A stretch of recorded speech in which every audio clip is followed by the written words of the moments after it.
Gooftaa koo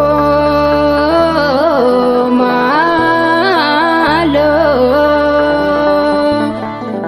namni gaariin lafarraa dhumee hundumtuu dhufeera gara keetti waamamee. Namni akka bineensa hedduu wal sodaate gara jabummaa fi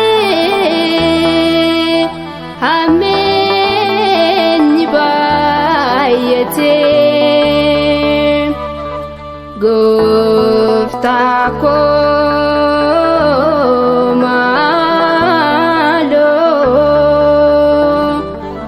namni gaariin lafarraa dhumee hundumtuu dhufeera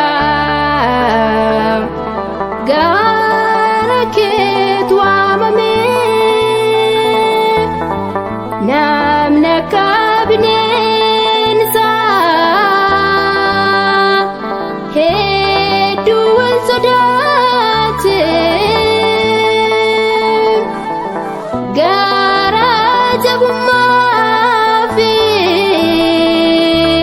hammeenyi baay'ate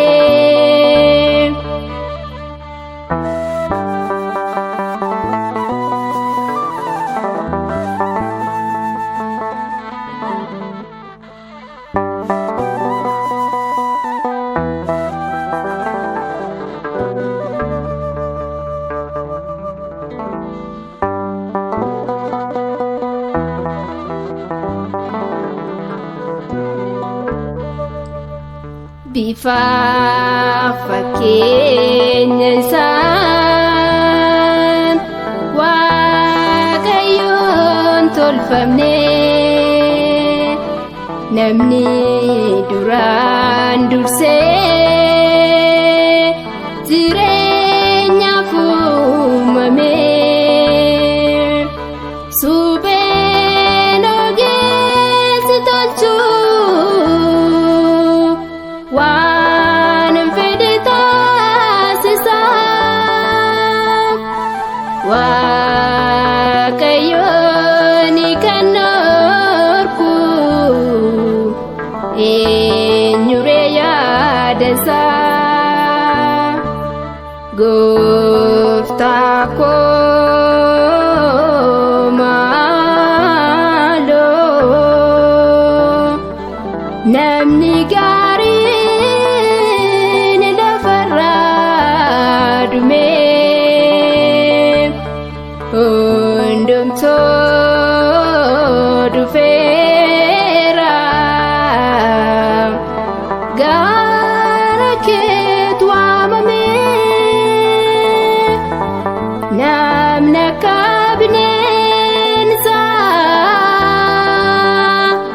hedduu wal sodaate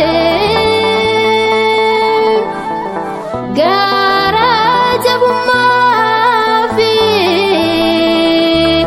hammeenyi baay'ate baay'ate.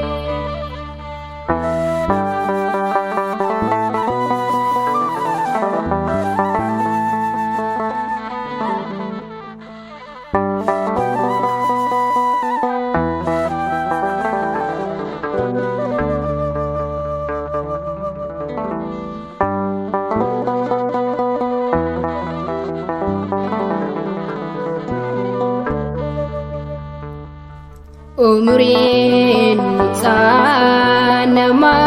namaa silaa 70 yoo akkam baay'ates gaha 80 osoo kanaan gahiin meeqasaat waamame galuu kan dadhabe mana isaatii bahee gooftaa koo maaloo namni gaariin lafarraa dhume hundumtuu dhufeera gara keetti waamame namni akka bineensaa hedduu wal sodaate gara jabummaa fi hammeenyi baay'ate.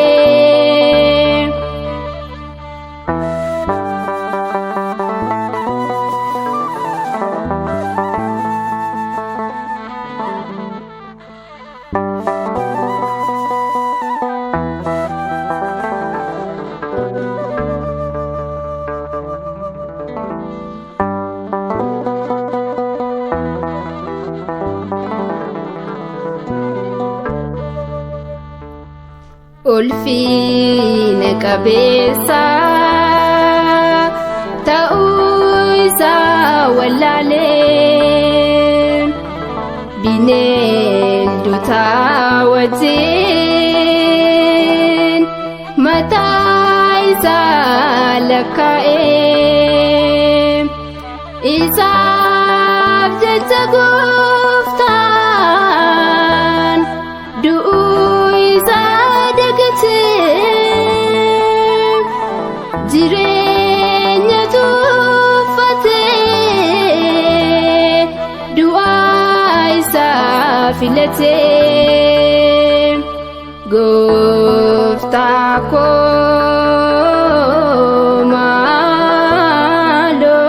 maaloo namni gaariin lafarraa dhume hundumtuu dhufeera gara keetti waamame namni akka bineensaa hedduu wal sodaate gara jabummaa fi hammeenyi baay'ate.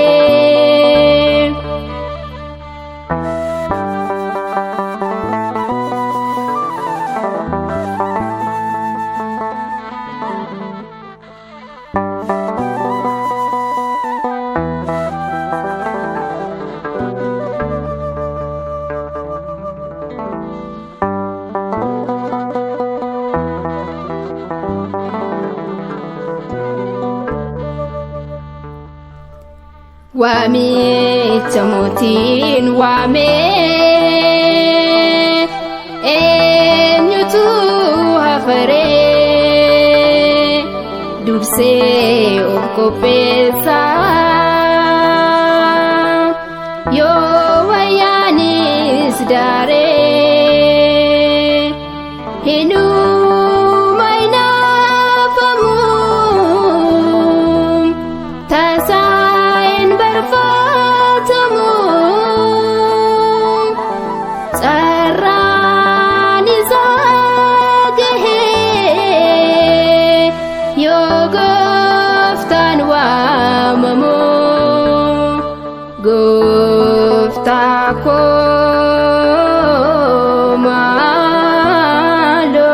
maaloo namni gaariin lafarraa dhumee hundumtuu dhufeera gara keetu waamamee namni akka bineensaa